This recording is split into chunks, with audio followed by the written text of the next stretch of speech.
This is a story of our lost and forgotten people across these Appalachian mountains and valleys.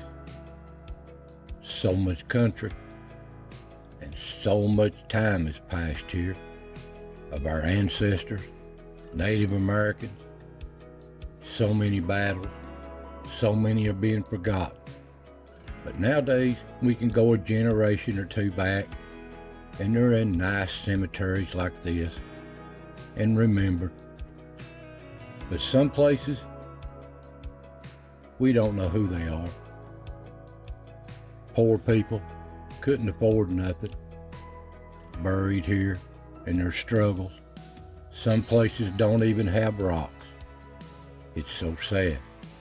I want to remember the people of our mountains and our ancestors.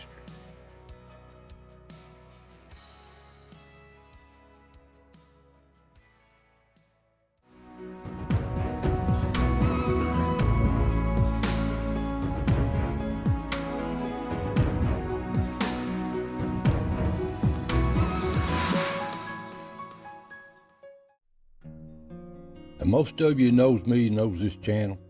I love to find our history. And it's off the beaten path. Some remote places that used to be thriving. But time is forgotten.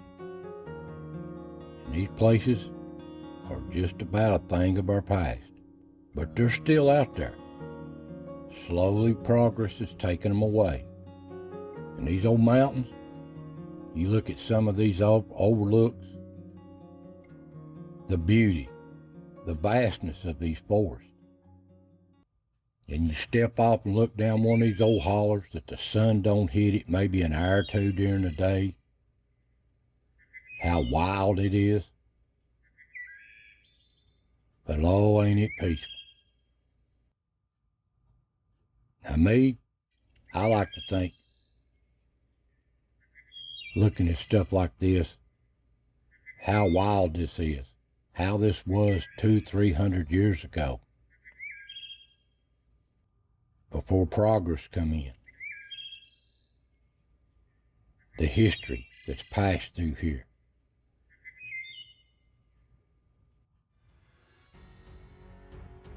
Now the Native Americans, this was their home for thousands of years.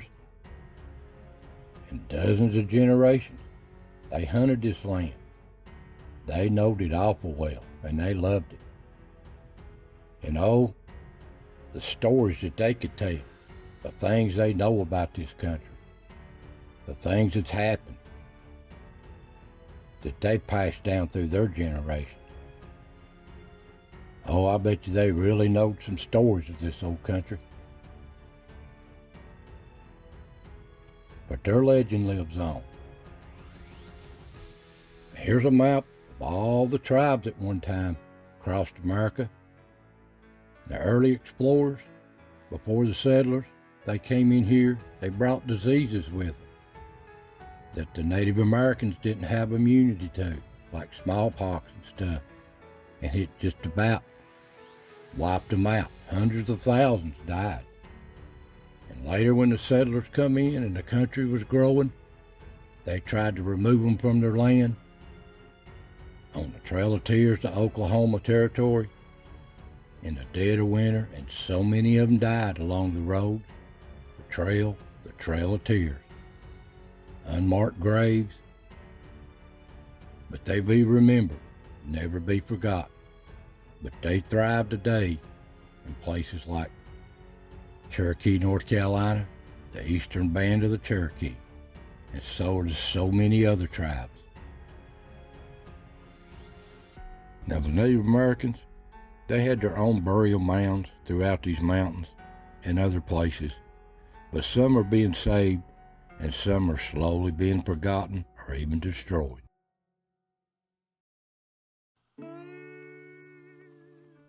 Now these settlers and pioneers come into this wild country. They had to hack their way in. There wasn't no open fields back in these days in these mountains, and they had to work the land just to get a place to live, trying to start a life. But so many that come in here never made it. They brought everything they owned, their families, and worked their way in here in small groups into these mountains. And the Native Americans, some of them resented them being in here, and they took advantage of it in these small parties, and they attacked them.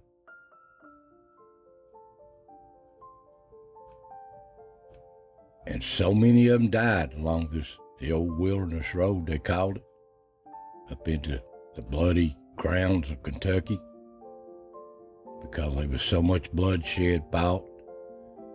But this happened on both sides. So many groups have died and buried along the road. And they built little old cabins in the middle of these wilderness, trying to raise a family, scratch out a living in these mountains. But it was hard work trying to clear out a field. They struggled. And they built little places like this, all up and down these Appalachians. Hewed them out by hand, these logs. Some of them are being preserved today in these parks, and they're beautiful old structures of how things once was.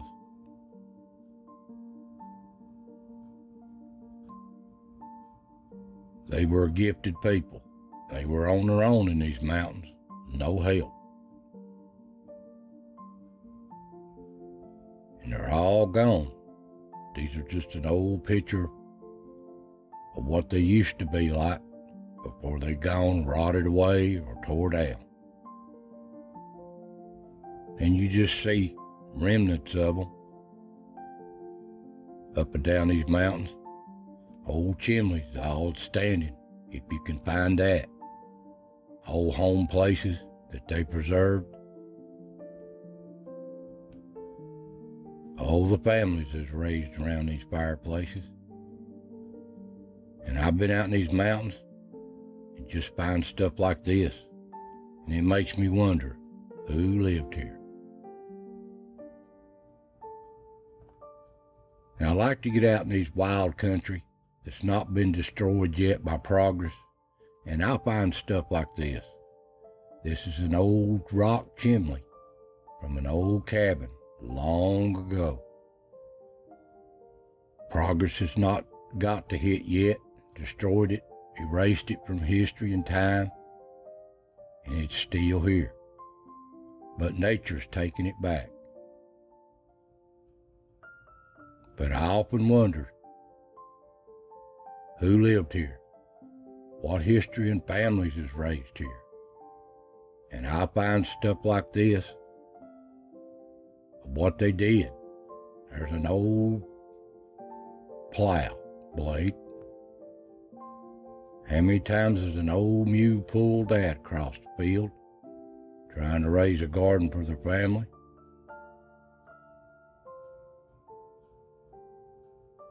These old country people.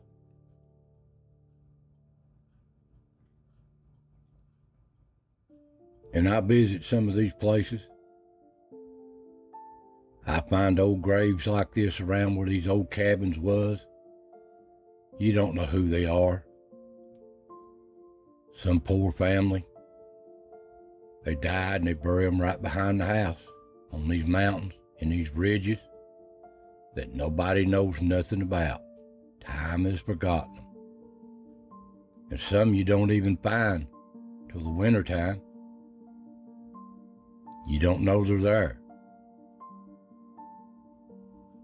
But the good Lord knows who they are. And these old people come in these mountains, they had hard lives. They were on their own. They didn't have no doctors and hospitals. They took care of themselves. And they learned from the Native Americans about the roots and the vegetation that would help them. But they were on their own. But their spirit lives on through us. And it makes me think the children they had,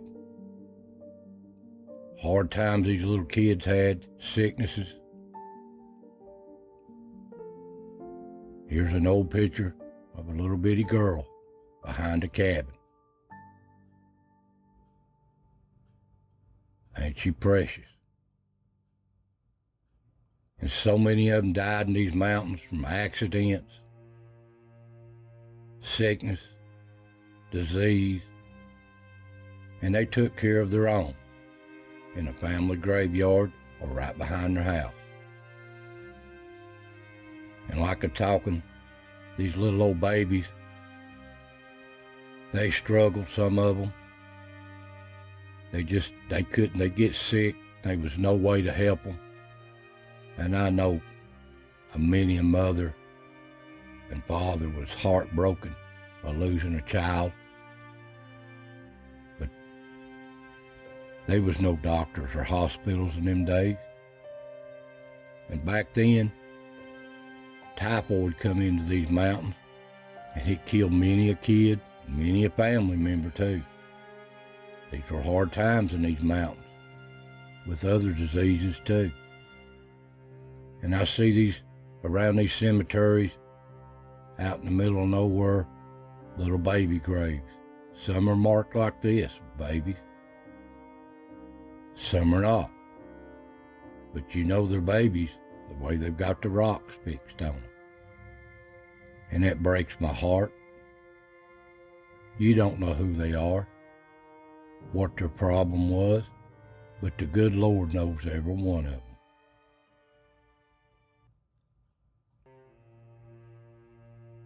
Now, the blacks, the slaves of this country that worked the valleys and the big plantation homes and big farms, they really worked hard. And a lot of their graveyards, this is some of them I've visited. Some of them are marked, some of them are not.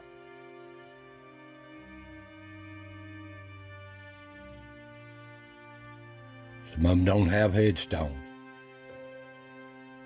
just being forgotten. But the good Lord knows.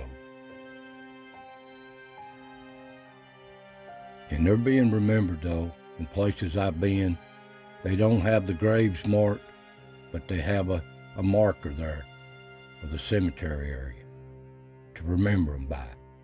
And I thought that was so great, to remember their history. And other plaques I've seen too, the graves might not be marked, but the area is. But they will be remembered.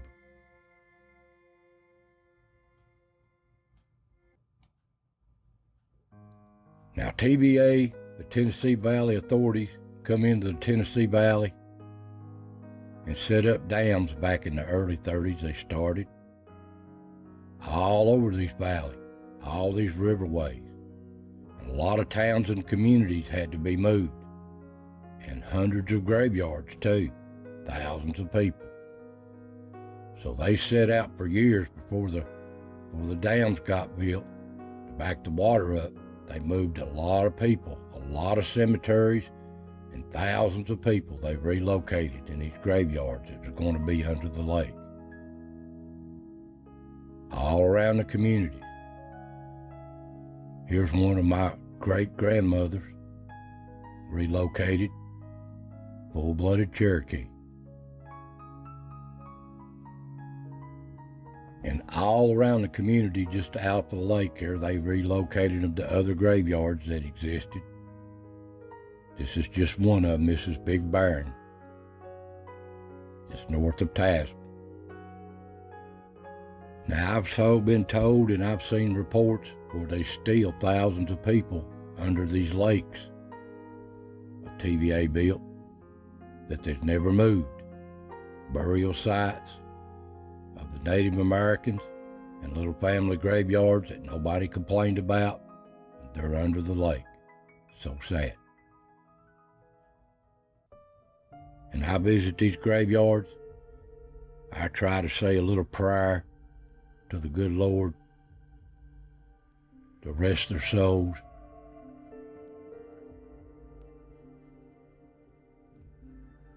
And it saddens my heart when I'm in the middle of these woods. Now, some of them are being taken care of really great, but they're so old that before the times of records, you don't know who they are. Just old country people, these mountains, trying to make a living, live their life. Some lived earlier than they should have.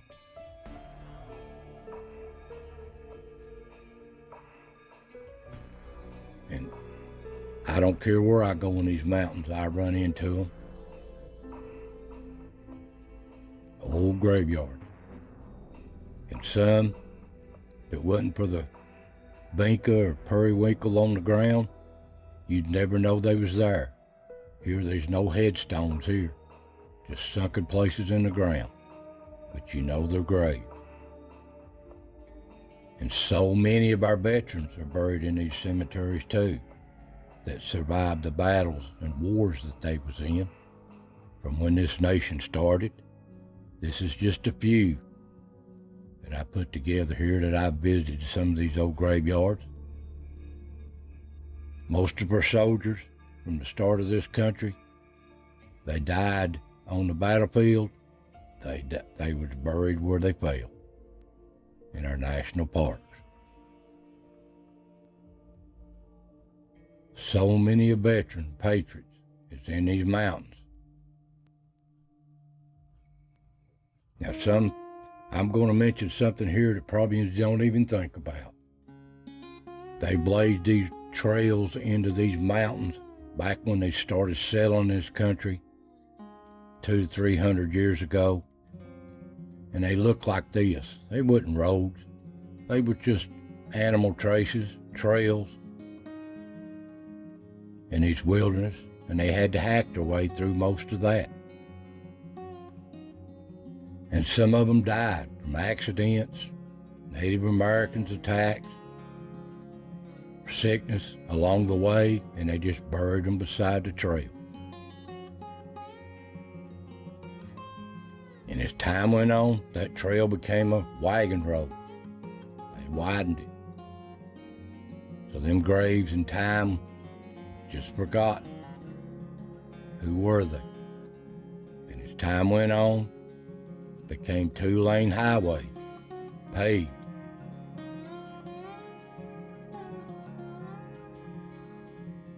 And as progress got up to today, a lot of these old highways into this wilderness are interstates now, 4-lane roads.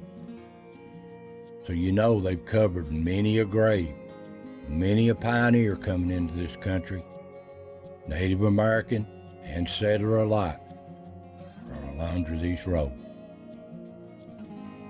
Now, these old people don't care what color you are, what race you are. They lived hard in these mountains. Most are being remembered, but a lot is not. But they will never be forgotten. So I hope you enjoy these little videos of our history of our people. They shall never be forgotten. Thanks for watching. God bless, and I'll see you next time.